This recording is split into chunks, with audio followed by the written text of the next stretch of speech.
later last day, I think. Anyway, with all these things, we have wonderful speakers around here today, and I wish to introduce the first speaker. We're going to put the schedule up. Dean, please. Yeah, okay, that's right. Thank you so much, Karthik, and we'll continue that later after a couple of words from other people here. Thanks.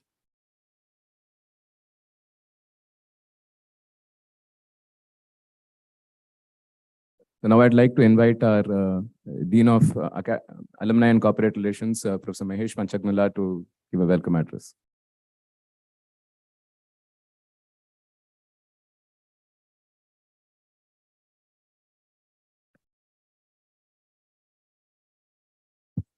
Good morning.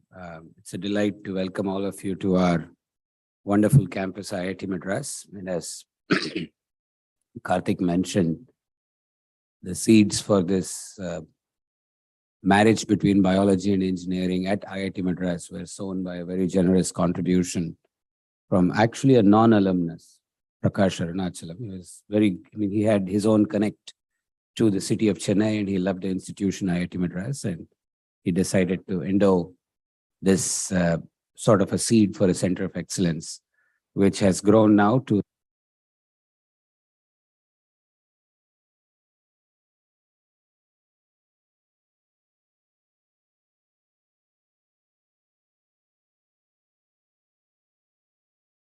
conversation around some very exciting topics. This whole field of microbiome, and I'm not a biologist, I'm a fluid mechanician. For the purpose of this audience, you can call me an applied mathematician at best.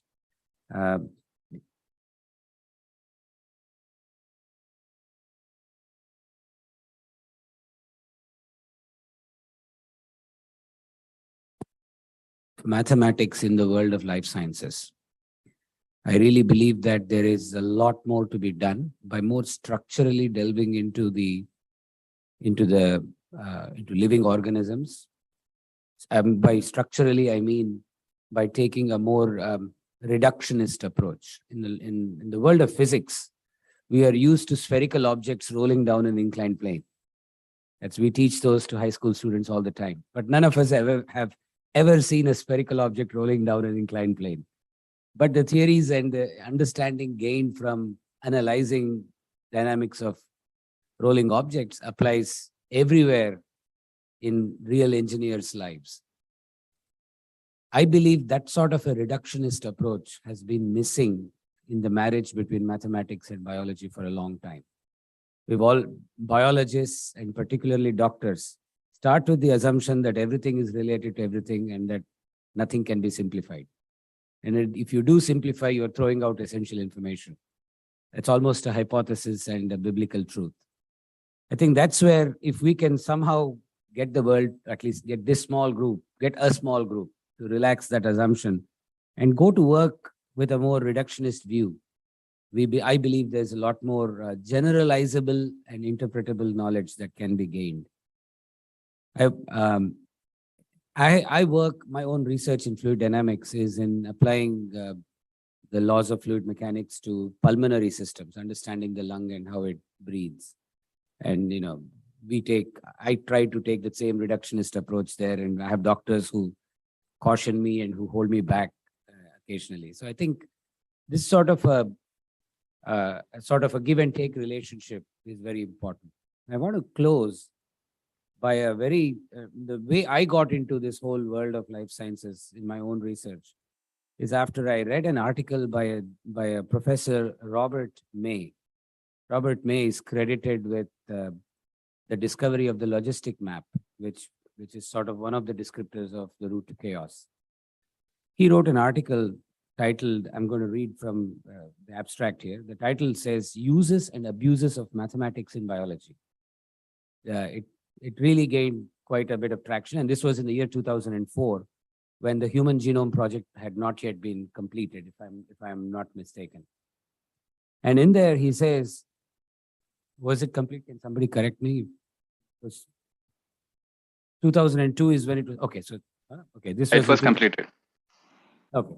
This was in 2004, when he says mathematics has been less intrusive in the life sciences, possibly because they have until recently been largely descriptive, lacking the invariance principles and fundamental natural constants of physics.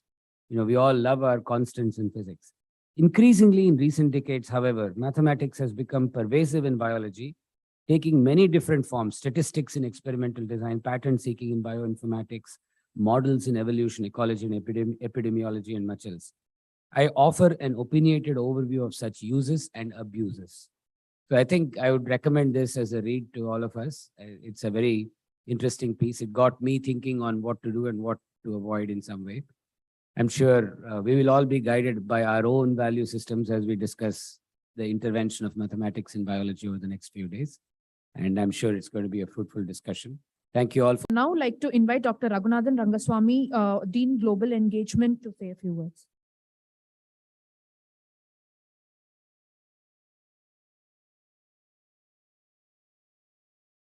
Good morning and welcome to this wonderful campus. I'll just talk a little bit about IIT Madras, just a few minutes, and then some personal connections with this kind of work. And the 60 or so years that we have been around, I think the impact of the undergraduates from this institution is very well known. They have contributed all over the world. I heard some statistics, some 50 or some odd percentage of startups in Bay Area from IIT graduates, as IIT as a system.